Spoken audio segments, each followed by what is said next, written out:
Di Amerika Serikat, pajak merupakan salah satu aspek penting dalam menjalankan bisnis restoran. Pajak restoran dapat bervariasi di setiap negara bagian, dan pemahaman yang baik mengenai regulasi pajak sangat penting bagi pemilik restoran.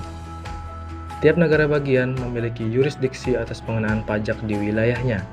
Salah satu jenis pajak yang umum dikenakan pada restoran adalah pajak penjualan.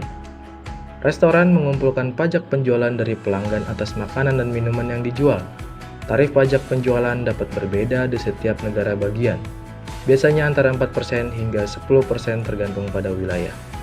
Sebagai contoh, di California, tarif pajak penjualan dapat berkisar antara 7,25% hingga 10,25%. Sementara di New York, berkisar antara 4% hingga 8,875%. Selain pajak penjualan, beberapa negara bagian juga menerapkan pajak makanan dan minuman khusus untuk restoran. Pajak ini dikenakan pada penjualan makanan dan minuman. Tarif pajak makanan dan minuman juga bervariasi tergantung pada negara bagian. Sebagai contoh, di Texas tarifnya adalah 1%, sementara di Kanada mencapai 9,75%. Menjalankan bisnis restoran di Amerika Serikat memang melibatkan aspek pajak yang kompleks.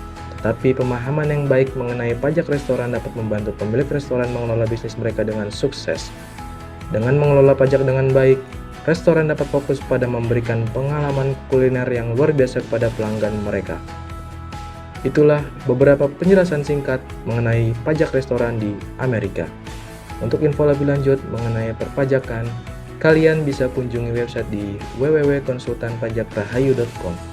Tak hanya menyediakan informasi tentang perpajakan, konsultan pajak Rahayu juga menyediakan segala jenis pelatihan perpajakan. Terima kasih dan sampai jumpa.